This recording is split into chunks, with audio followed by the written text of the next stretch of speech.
So this is actually the corn that I'll be growing. You can check out the diverse colors. It has several unique colors. I shared actually I propagated this here.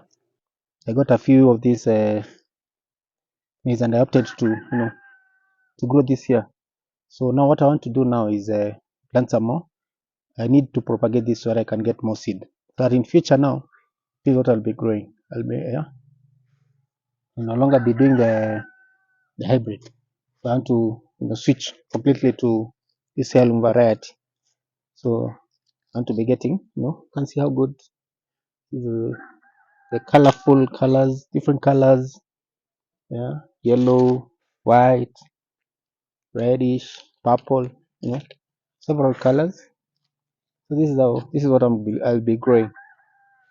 So that's sorting it out, and then head to plant this.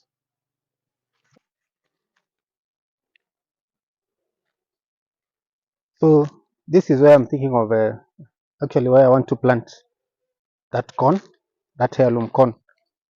This is on this section that has some collards. These collards I've harvested them for about almost a year now, and I'm seeing they're coming towards the end of their productive period. And I'm not getting much out of it, and I'm not seeing the need to continue maintaining them. So actually, what I'm doing, I already have. The ideal was, you see here, the idea is I want to always have something in production so that I can be having some, income to be running the farm. I had done, I had done a few of the collards in the nursery, but for some reason, I think because I planted and then I was away. So I think some was lost due to inconsistent watering, and others, of course, were eaten up by the birds. But that's nothing to worry about. I'll be doing some more. I've actually started another nursery. I'll be doing some more. So there's no problem. So what I'll be having is probably a loss of about a month or so. But then I'll plant another batch of collards. So here I want to do what we call we refer to as a relay planting. Whereby I'll be digging up the holes for the corn in between these collards. This is where I'll be planting the corn. So I'm digging up the holes in between these collards. This is where I'll plant the corn, but I'll still leave the collards here for some time, because before the germination, and of course it takes about a week for the corn to germinate, and maybe another week or so to form some true leaves. So in that period, I can be able to get a few more harvest out of these collards, and at the same time, I have corn down here. And then now, when the corn comes up nicely, I can now get rid of these collards, and probably by that time, the other collards that are in the nursery will be ready for transplant. So that's where it goes. Fully utilizing the land. There's no trying to have the small space that you have full time in production. Yeah. So that's the idea. That's what I'm hoping to achieve.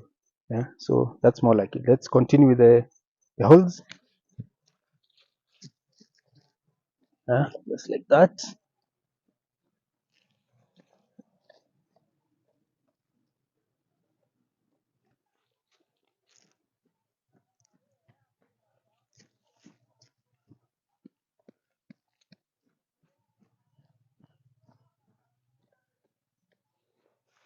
Well, I know as I do this, it's close to the rainy season, and with that, I know most of the neighboring farms around will also be doing. It's a planting season, and the crop that mainly people do here is the corn and the beans. So I know with this, there's a risk of cross pollination, of course, because I have no control of what the others are planting. But what I'm going to do, I'll just plant.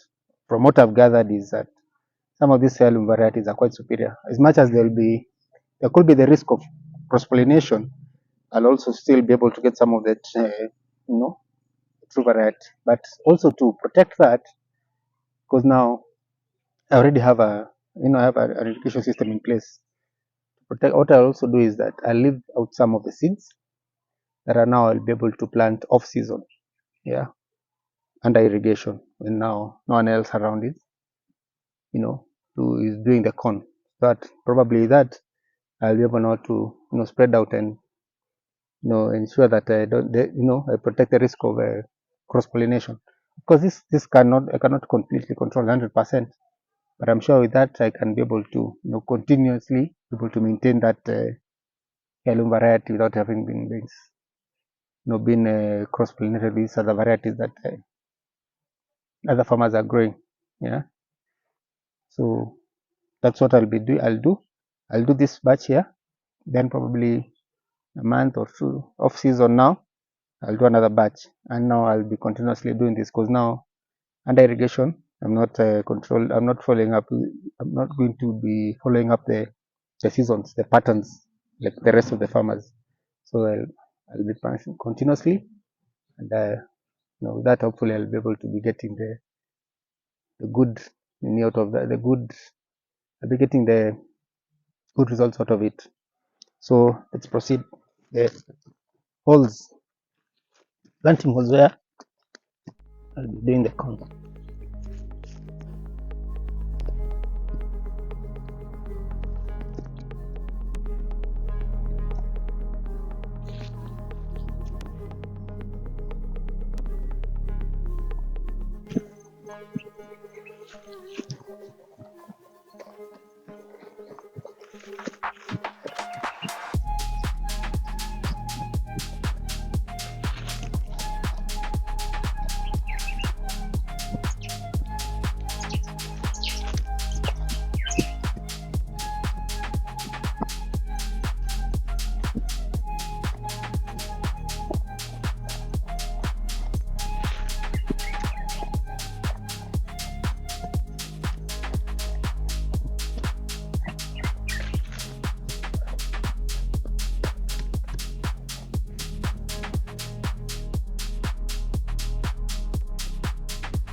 Well, let me get now my seeds ready. This is what I'm going to be planting. So, as I've indicated, I'll save some of this for to plant later on. Probably off season. So I'm just going to plant some of this and save some for a later period. I'll plant them later, maybe when during the off season. So I've not gotten some of this out of the cob. So what I'm going to be planting, just getting ready to get my seeds to go and plant.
So here, just dropping in the seeds. I'm doing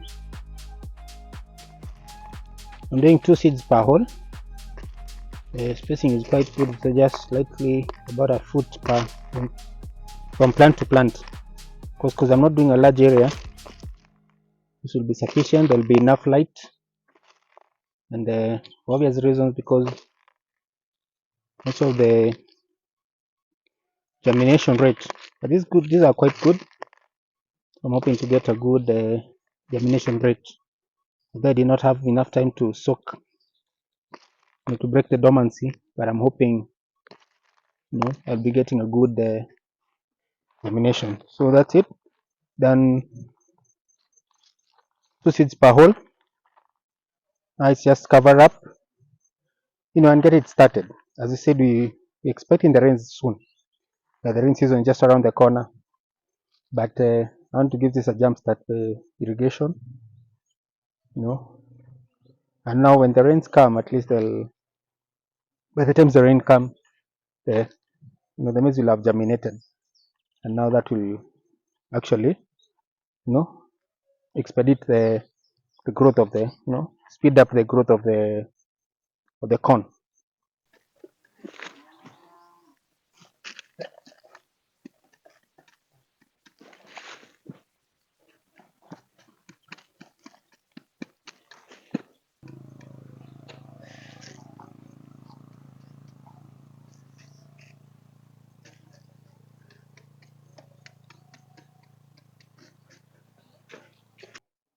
Well, that's done. Now it's get the water started.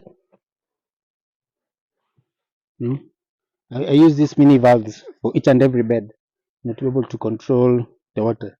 Due to the fact that I do, I'm doing different crops and different beds, so which require different, which have different water requirements. That's why I have these mini valves on each and every bed. So I'm opening this up.